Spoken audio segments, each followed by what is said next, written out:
Hello and welcome. My name is Norma.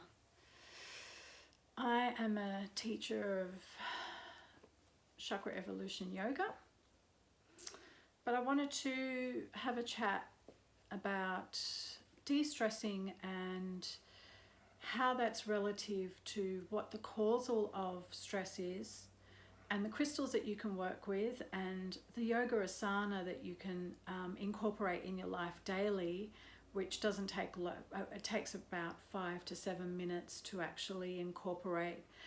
And I use crystal vibrations in my practices. You don't have to believe in crystals or anything like that. They're very simple exercises and they're very grounding in the way that I deliver them.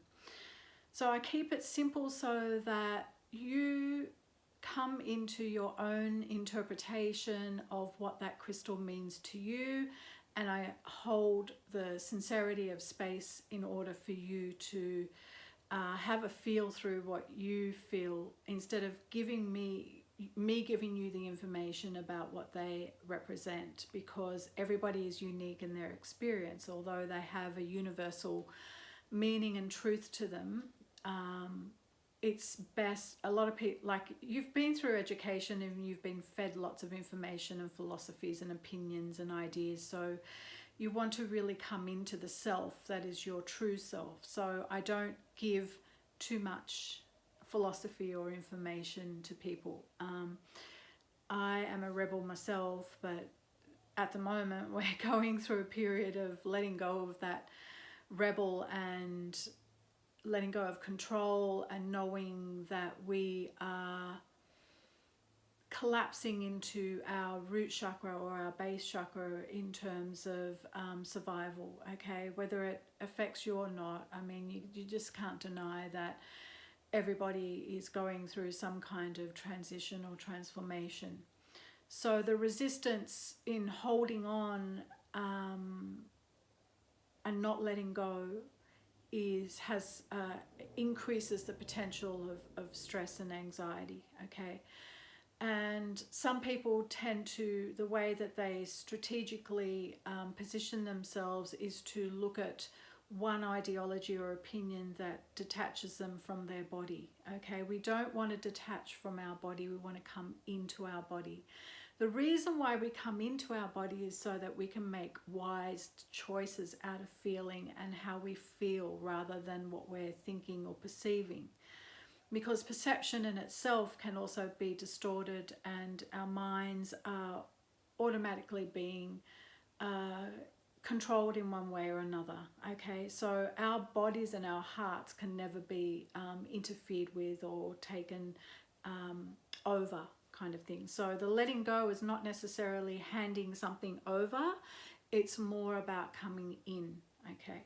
So that's really what I'm mainly about, is coming inward in honesty, and then bringing love into that and coming into our bodies and surrendering to what is, okay? So that's mainly who I'm about.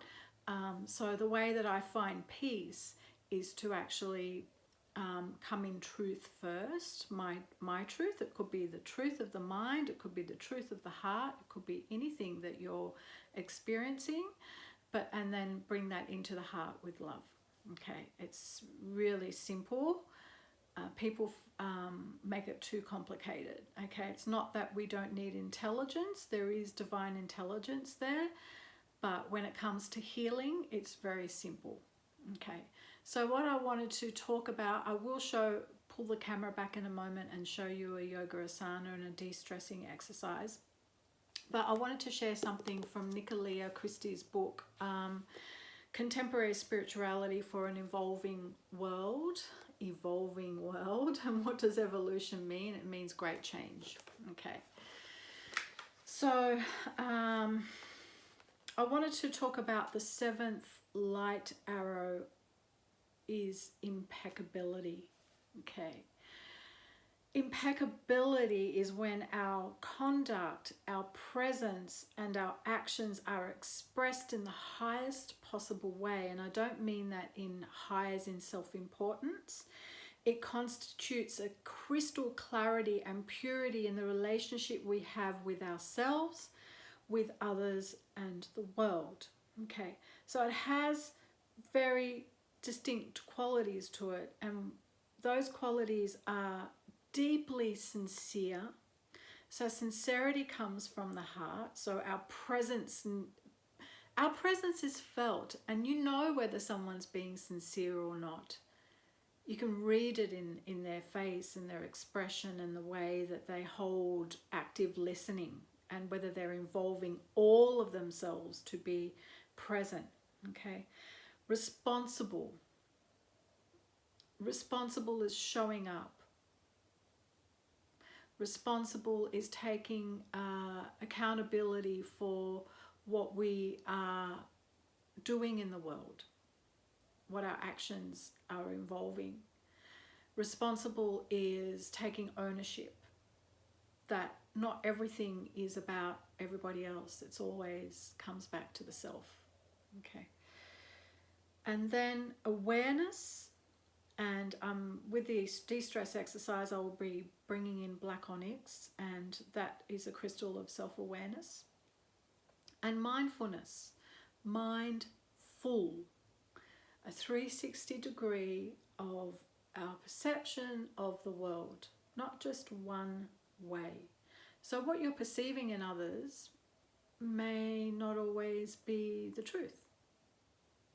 So mindfulness is looking at understanding where that person is coming from. You don't know what that person has been through. You don't know, say for instance, a person is walking towards you on the street and they're violent or they're judgmental, and you automatically go into this defensive behavior of, oh wow, they're just like, I don't like them. You're not coming from a place of mindfulness where you are understanding and aware of the things that they've been through, or the life that they live, and where all their behaviors have come from, and that they may not be able to know how to change, and they don't feel safe. So mindfulness is looking at all the characteristics of that person may come from places of environmental issues that they've had as children. So that comes from a place of understanding, and that's part of the sincerity.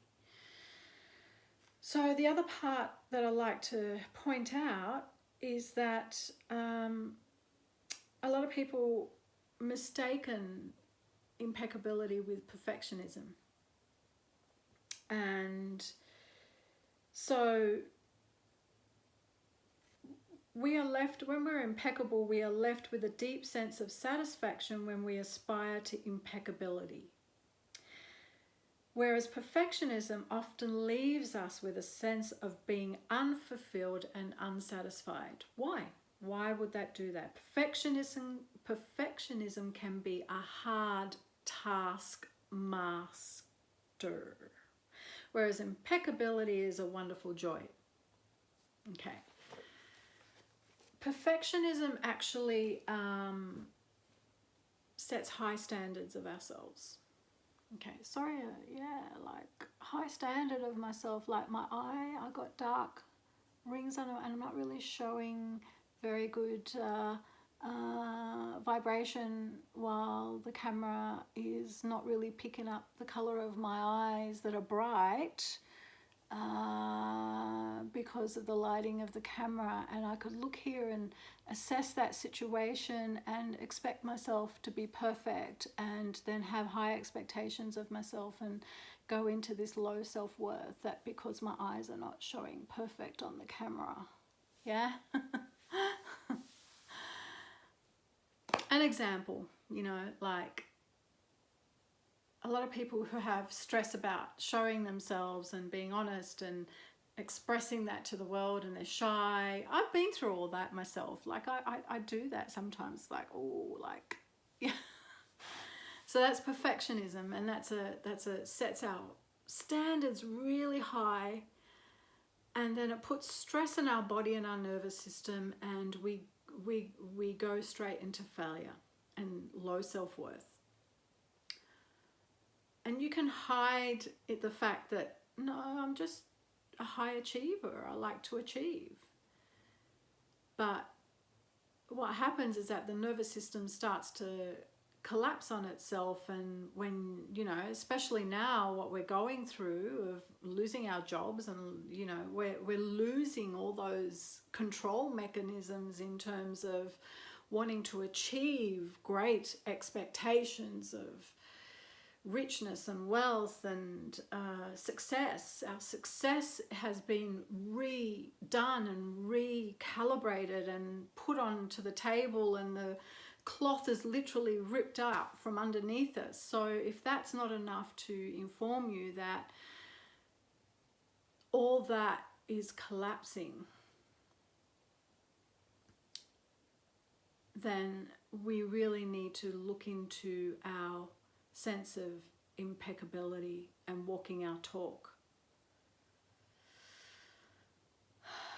And so, yeah, when we set really, really high standards of ourselves, it sets up an automatic self-sabotage, and we go straight into failure, and we think that things are impossible, and we don't take the small steps of getting to that, and we rush ourselves and we push ourselves and to strive. I'm not saying that we don't need the warrior aspect in terms of breaking through our old patterns. Sometimes we do need the warrior. Some people do need that. But impeccability is part of the warrior aspect, not warriors in W-O-R-R-I-E-R, the warrior as in W-A-R-R. Blah. W-A-R-R-I-O-R. Ruby, the warrior. So the warrior actually overcomes challenges, doesn't view life as having challenges. And that's why impeccability has a sense of joy to it, or wonderful joy, because it doesn't have that place of worry, that what if I fail? Okay. What if everything goes wrong? What if, you know, you're stuck in that cycle of what ifs and shoulds, and should I do it this way, and should, and could. So those are all elements of perfectionism and not taking the step forward. But how do we take that step forward? I'll show you an asana and a crystal vibration activation in order to come into our body and make the decisions to move forward. Okay. I'll just move this camera back a little bit so that you can see my feet and my body, and I'll guide you through an asana that will bring in a beautiful crystal vibration so that you come into a place of de-stress and less anxiety, and come into the feeling body. So we make decisions out of our feeling body, like I mentioned before. Okay? So hopefully this works. Sorry if it's a bit wobbly as I move it along. So yeah, I don't have a perfect body. That's one thing, you know. Your judgment of me is your judgment of yourself. Okay, let me remind you that.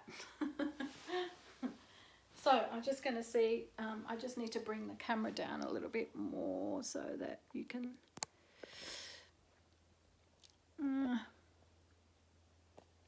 Sorry about this, I'm just going to have to move the camera around a little bit.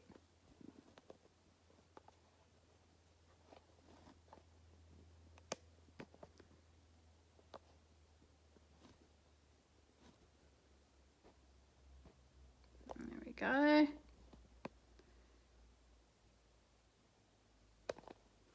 Wonder if that gets my feet in. Almost. Oh, but then it chops my head out, so so I'll just bring it up, but I'll guide you through it in terms of what to do. Okay, in terms of I was hoping to get my feet in with this. Maybe if I move it back a little bit and move it down, maybe that will get my head in. You want to see my head, right? So when I'm doing an online class, there won't be these adjustments. I just wanted to get the camera in closer so that you can see me and talking, and then I'll show you the Yoga Asana.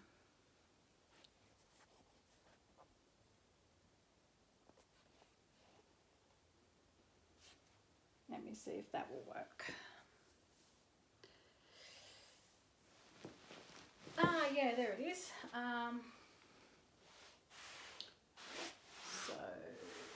that should be okay. So just a bit of my forehead's been chopped off. So yeah, sit on a bolster or a few cushions. And I represent everybody here in terms of yoga. I'm not a very stretchy, bendy. I actually have arthritis. So my teacher encouraged me to teach because I hold safe space and I practice the asanas in a safe way. Sorry that my head's chopped off there a little bit, but I just wanted to show you the base of what happens in this Yoga Asana. So, placing your buttocks on the floor on cushions. If you're not flexible, it's best to sit on cushions, make yourself comfortable. This yoga is very gentle and very slow, but it doesn't mean it stimulates the smaller joints, the connective tissue around the joints, which is the inner smaller muscles, because we're going deeply inward to stimulate these smaller muscles. And if we don't focus on these smaller muscles that are deep within, that actually connect our joints and our bones, if we do all that power type work of stimulating the bigger muscles, what you tend to find are people that don't focus on the inner joint muscles and nurturing them, that they have a higher chance of injuries.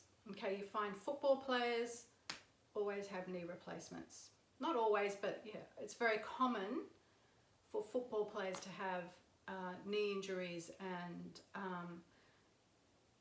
knee replacements because they haven't nurtured their smaller joints in between the smaller muscles, okay?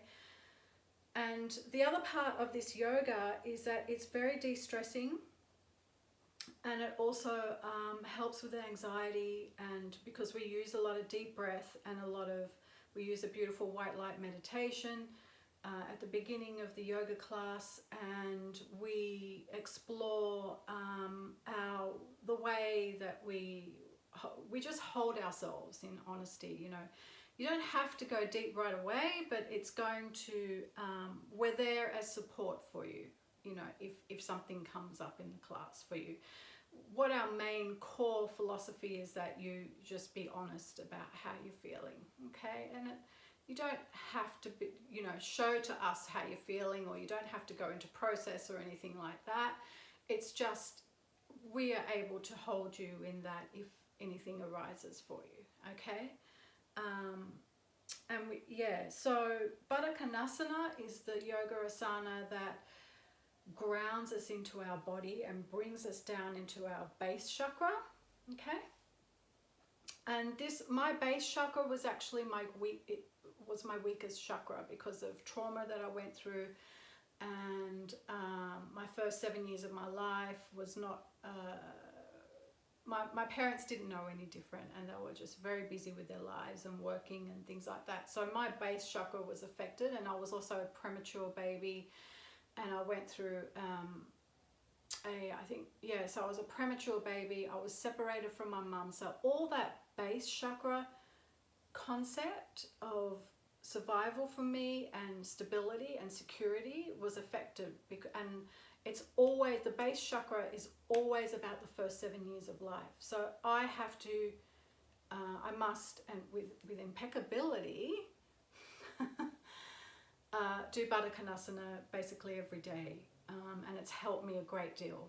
Okay, I in the past would not even bring myself onto a camera and teach in front of people. I was just absolutely shy and anxious and really like nervous, like super nervous of communicating with you, like, and now, you know, and I used to do the and and do a lot of camera takes and worry about how I looked, and oh man, if you would have seen me 3 years ago, I wouldn't be doing this on camera, okay? I would be extremely nervous about it. Not that I'm not nervous before a class, that's humility, but the way that I express myself, I used to have to write it down on a piece of paper and read off the paper in order to know what I was about to say to you on camera. Now the communication just flows. Yeah, that's part of the base chakra, is expressing impotency of what we're about. Okay, so Baddha Konasana, placing your sit bones on the ground or on the cushions, on a bolster. Because I'm home, I really cannot see what you're doing, so I suggest different ways. When I'm one-on-one to you or in a class online, I will suggest these things before class so that we can go straight into the practice really quickly, okay? So, legs out in front of you, toes pointed to the ceiling, okay? Spine nice and straight. And then we're going to bring the soles of the feet together and heels into groin, okay? As far as you can go. Not to the point of pain, but to the resistance. And you're going to rest your hands on your knees and take a deep breath in, shoulders rolled up. And deep breath out, shoulders roll back and down. And again, straightening your spine and head in alignment with shoulders. And you're going to rest your hands either on your thighs, wherever is comfortable, but you're not, you're resting it on your knees. And you're going to meet the resistance and slowly and gently opening up, bringing your knees down to the ground, okay, as far as you can go. And you're going to meet the tension. The tension that you feel is the resistance, and just meet it there. Do not push it any further. It's 70% resistance. And then just continue being, okay?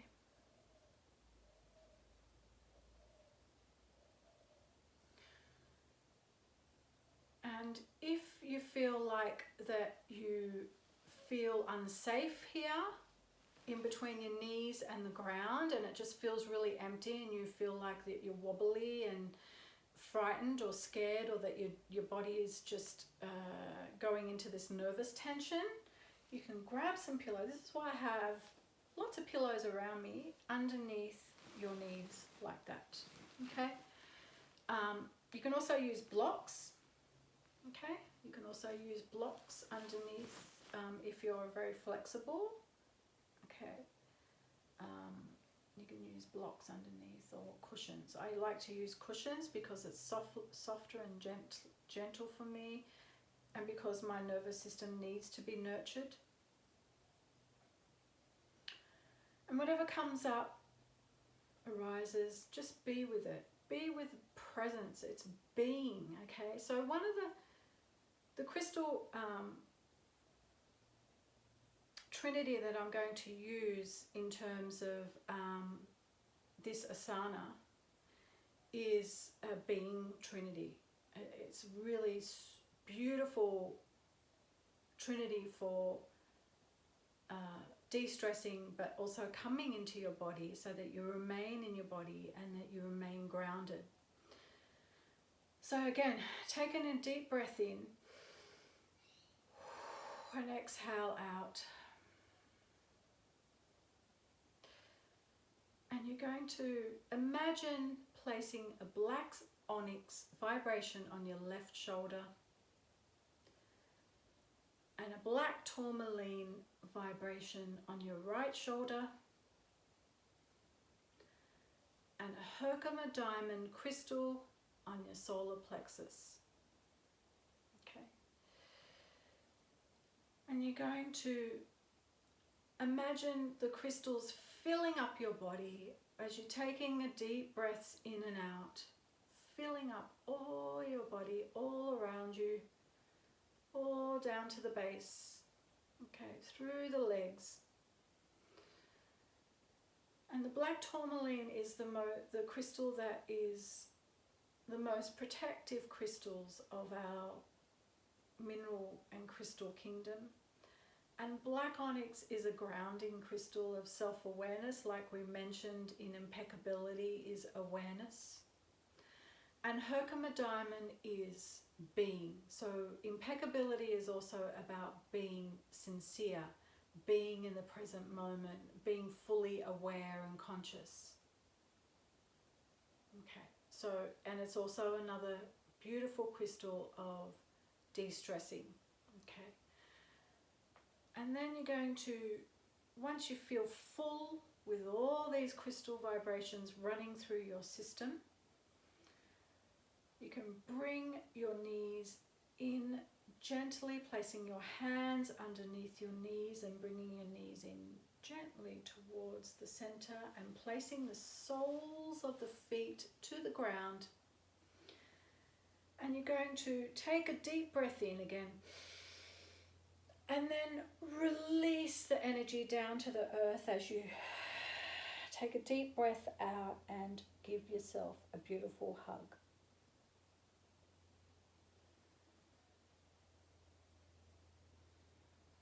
And hold yourself there. With the Baddha Konasana Asana, I'll just move the camera so that you can see my face a bit. With the Baddha Konasana Asana, you can also, what we encourage, I'll just come into the Asana again. Deep breath in and shoulders roll back down, deep breath out. Okay.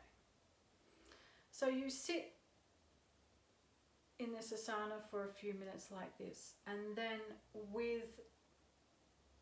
to stretch it out even further and come more within, take a deep breath in, raise your hands up as high as you can go with the spine nice and straight. Stretching up, and then exhale, coming slowly forward. And just meeting that resistance and going as far as you can, but not to pain. If there's pain, come back up a little bit and rest your hands down. If there's no pain, you can come even further. And usually in class, it's very comforting. You can place a pillow in front and stretch forward. And then when you feel the resistance, you're not going to push yourself forward.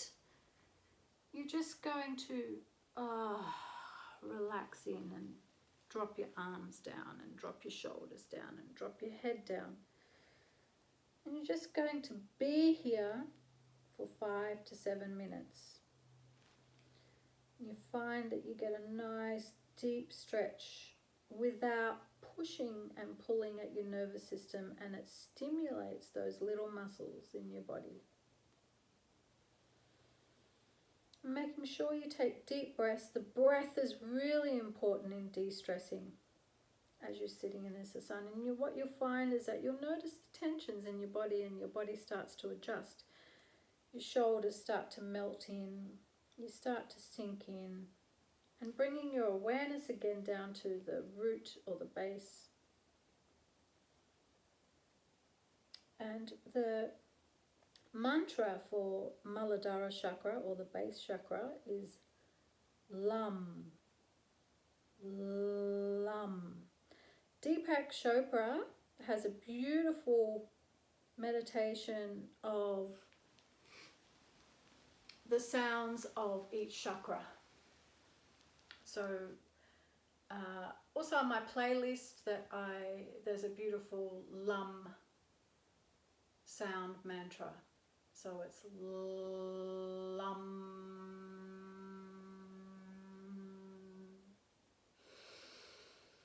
Taking a deep breath in. Lam.